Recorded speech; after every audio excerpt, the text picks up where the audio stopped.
Good morning to you. Good morning. I'm here at my little park, walking around, doing a live walk and talk with you. I really love doing these things with you. I get a lot of comments coming in and people saying, please don't stop. This really matters. It's really helping me. So I appreciate you being here. I really, really, really do. There's a couple of reasons. One, because I love to know I'm having impact. Not gonna lie, I love that feeling. The other is that I get up and walk every morning. So getting up every day, I get to walk. And I get to exercise and I get to feel super good. And I absolutely love that feeling. I love feeling like I'm active and like I'm doing. And I will tell you, this is the first winter that I haven't buried myself in a hole and had depression. Today, we are going to talk about asking for clarity about what other people expect of you. This one's loaded for me, by the way. In my emotionally immature upbringing of my parents and the rest of the family, because we just learned not to feel anything, except we were feeling all sorts of things, so we would hide what we were feeling instead of stating what we were feeling so we could get some clarity. So I learned how to avoid. We're super good at avoidance, guys. And so asking what other people's expectations are of me, oh my gosh, I was that kid that did everything as perfect I could possibly do, trying to meet everybody's expectations. So let's go through the loving behaviors first, okay? So the first one is to get really clear about what you would love. Then ask for exactly what you want. So I love this so much because if you don't ask, you will always feel alone. When you say what you would love, you're connecting in. No selfishness. You don't even have to do what you love. You're just connecting in, finding out, oh, this is what I would love. You cannot be loved by others or supported by others, honestly, if you're not willing to find out what you would love. We just go on in life and we just have, we're just kind of being thrown to the wind of what happens to us, and we have to bear it and do the best we can with a lot that we've been given. And there's no choice in it, there's only enduring. If that is your conversation in your head, it is not true. It is not true. Step one, what would you love? Step two, ask for what you would love. You could ask yourself, hey, this is what I would love. Do you think we can do something about that? That's actually a really, really good step, is ask yourself. And then if somebody else is involved, ask them, hey, I would really, really love to clean the garage. I would love to have a clean garage. I would love to be able to park in my garage. That's what I would love. Ask, hey, would you be willing? Oh, guys, magic words. Are you ready? Would you be willing are magic words. If you say, can you, there's a yes and no there that feels like I'm being controlled. If you're talking to any rebels at all, they're going to say no. Would you be willing is very honoring and respectful, because it opens that door for someone to either say, no, I'm not, shut the door, or yes, I'm open. Now it's their choice. That's very honoring when you give somebody else a choice. So would you be willing to help me clean out the garage?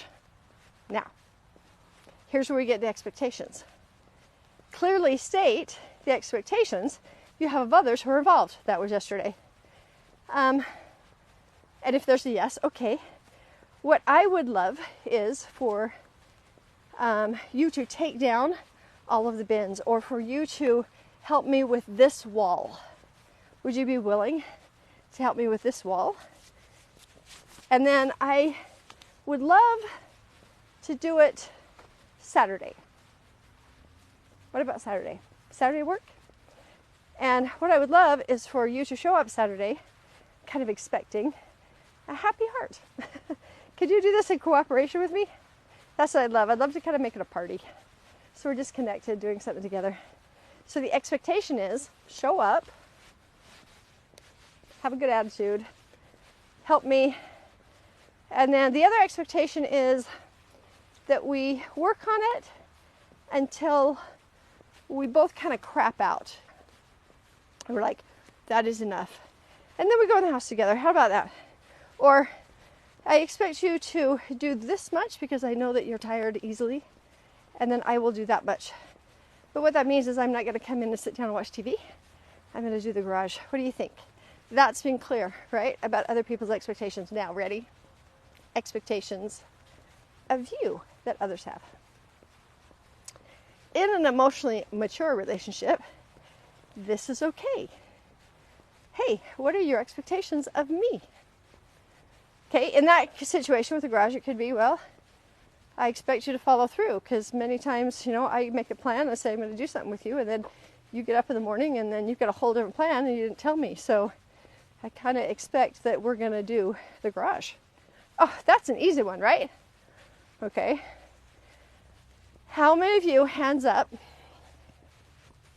have had situations where there have been expectations of you that were never spoken, and you found out you've let people down? Multiple times. Like I find out later that what they were actually expecting in the situation was this, and I didn't do that.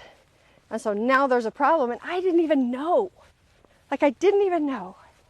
Totally would have tried if I had known.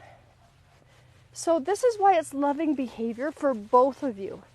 Number one, it's really, really loving behavior for you to get clear on what you expect from others. Like, hey, going to a dinner, I would like you to be engaged for a little bit, but I also don't expect, that's a really good thing to say too, I don't expect you to get up and dance at the party. I know that you don't like to, so you don't even have to feel guilty about that. Just know that I'm not expecting you to do that. Now, we have parameters of operation, right? So a lot of times the expectations that people have of you that they're not communicating. Like, I really, really hate letting people down, especially if I had no choice in the matter because I didn't know. Now, I can leave that in their court. They did not communicate to me what was expected. So guess what? I can throw it back. Bam, it's your fault. You had a bad time because you didn't communicate with me. Anybody ever have that fight? Let's do a Me Too moment. Anybody ever have that fight? It's your fault that you didn't communicate to me. I would have totally done it, but it's your fault. Okay. It's true. And it's not. Now I want you to see what this loving behavior is, okay? Ask for clarity about what others expect of you. Okay? Let's say you're the one who doesn't like to dance at a party. It's a big party. You got a dancer spouse or partner that you're going to the party with. You're like, oh my gosh, I don't want to go to this party. So you feel dread. And most people just feel sucked into it because otherwise they're going to get in trouble if they don't go. Instead of going, why am I dreading this so much? See, feeling what we feel matters. Why am I dreading this? She's going to want me to dance. Okay, so clearly asking what others' expectations are. So in order to do this, instead of waiting for the other person and then blaming them, you can say, hey, I have a question for you. In all curiosity, what is your expectation of me and my involvement while we're at this party? I'm just curious. So you could do it another way and say, are you expecting me to dance? What happens in that conversation? Are you expecting me to actually show up? Are you expecting me to see? That's not it. We've talked before about how curiosity kills any judgment. So if you are curious and you say, I'm curious what your expectations are, and then I can say, well, I want you to be present. I want you to not retreat from the table, but kind of talk to people. And I'd love one slow dance. Just one. And I would love for you not to worry or be upset if I just get up and dance. Is that good? Like, I'm totally willing to honor the fact that you don't like to dance, but I would love to be in your arms at some point in the night. How about that? Now, oh, well, I'm not dreading going to this thing. I can do one dance. That's really cool, right? That's what asking for clarity is just having a point of negotiation. Because it could be, well, I'm expecting you to be by my side and to participate so that, you know, everybody can see that we're a couple, and part of that is I expect you to dance with me. Okay, well, let's get really clear about that expectation. I hear you, that you want me to be by your side, and you want us to look like a couple. I feel so vulnerable and awkward when I dance in front of people. Like, it sends all sorts of anxiety through me, and then I have a whole flood of things that go down, and I get a headache and I flush, and that's why I end up retreating, because I'm actually in like kind of like an anxiety meltdown thing. And then I'm really not present for you. So, question, would it be okay if I promise you one or two slow dances and stay engaged? You know, that way I can be talking with people at the table or around, and you can be free to dance. What about that? Do you see how, a couple of things. Number one, asking for the expectation can provide the setup for it to go really well. But number two, did you notice in that scenario, I know what I'm feeling about this thing. I feel awkward. I feel vulnerable. I'm aware that when that happens, I feel panic, and then my body takes over. The absolute 100% first step of emotional maturity is honoring, being aware of, not making yourself wrong for what you feel. Like, somebody who's saying that could say, well, I shouldn't be vulnerable. I shouldn't feel this. I shouldn't feel that. I'm just going to let her down. I always let her down. Now we go into self-deprecation, lack of confidence. All of that happens. Instead of just leaning in. That's why we call it leaning in with Anne. Leaning in. When she says she wants me to dance with her throughout the night, I am dreading it. Why am I dreading this? Like, what is that about? And going, oh, I'm leaning into this. I see myself on the dance floor, and I'm awkward. And I'm vulnerable. And I don't feel safe. And so the flight or freeze in me kind of shows up. That's what I feel. Then we communicate what we feel. Okay? Do you guys hear it? Oh. Now, ready? Expectations of me. Well, I expect you, ready for this one? Here's my weakness, totally exposed. I expect you to have a schedule and stick to your schedule. This meeting there, this day you're going to work on this, that day you're going to work on that, and that way everything will be done. If you could just be disciplined enough to get that done, it will be done. Okay, that is a great expectation. Totally works for other people. I choose not cannot, I choose not to meet that expectation. Why? Because I've done it in the past. And I'm miserable. And I feel like I'm constrained in my way of life. I absolutely move intentionally and freely with the Spirit. And I am not lazy. I get so much done. If somebody expects me to be on a set schedule every single moment of my day, I will lose the genius in me. So if somebody says that, that is an expectation I choose not to even try to meet. Because honestly, the way my brain is wired, that one's not happening. Okay, let's go another direction. I expect you, okay, say, what do you expect of me as your assistant, let's say.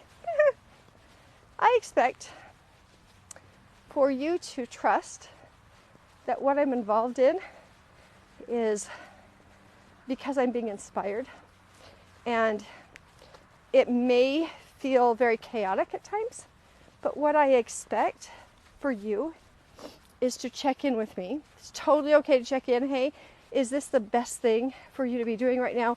Do you remember that this is a thing? ADD brain, I love having that helping me. But the scheduling, I expect for you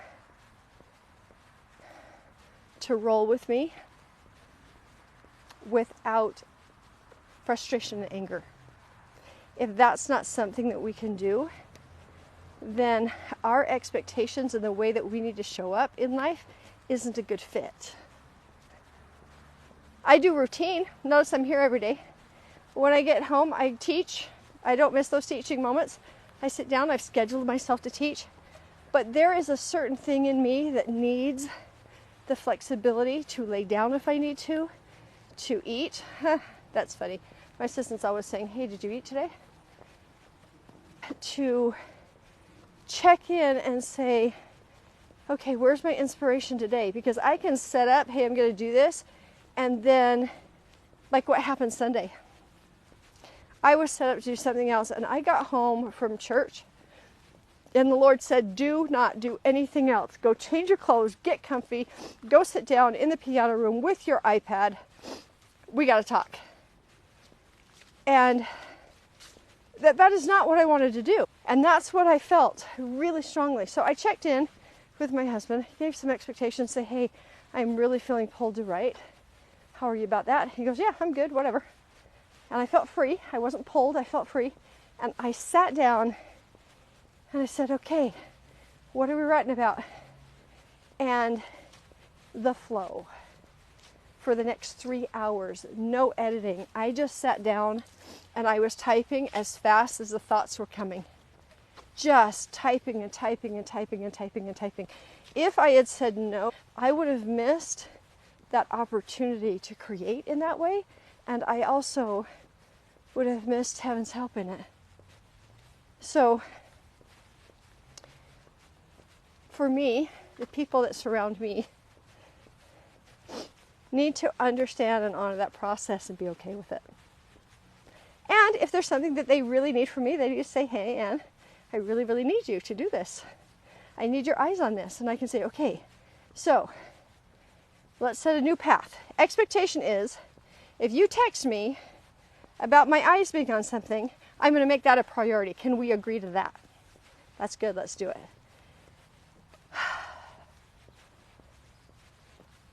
Here's the key. Here's the key to all loving behavior. You got to love yourself. How do you love yourself? When you've been told for years that you're a failure, that you don't meet expectations, that you're a disappointment, and that you need to do better so that other people aren't complicated by your life. Or you put the expectations. Here's another big thing about this, ready? You put expectations on yourself that nobody else put on you. And then you do and you do and you do, and they're not grateful. And they're not appreciative for all you do. Anybody have that one? you see what's needed. So you do and you do and you do and you do and you do and you keep doing even more, and then you do even more and you feel really happy about it. So this was a little bit of a yesterday for me. Then we're going to end with this. Yesterday, so my husband had said he drove my car and I'd been on a trip and there was a lot of candy wrappers all over the place. And he came in, very kindly said, hey, because I knew it drove him absolutely crazy. He's like, hey, could you like find some time to clean out your car? And I went, it's probably time. Yeah, I can do that. So what I said was, yeah, I can get a bag. I can get the garbage out of the car. So I did that immediately, cleaned it up. Well, yesterday, on my way home from our walk and talk, that car needed to be washed. We have a car wash thingy set up in our house, in our garage, but it's kind of too cold, right? So I said, you know what? I'm totally going to just do this. And then, car wash guy gave me a wipe for the dash, and then it started. I wiped down the dash. When I got home, we have a vacuum that is outside the garage to do this kind of thing. So I sat and I vacuumed out the car and I wiped it all down and I detailed it and I put some good smelly stuff in it. And I was hoping for acknowledgement. Way to go, babe. I feel heard. I feel so seen. Thank you for knowing that this drives me crazy. Crickets.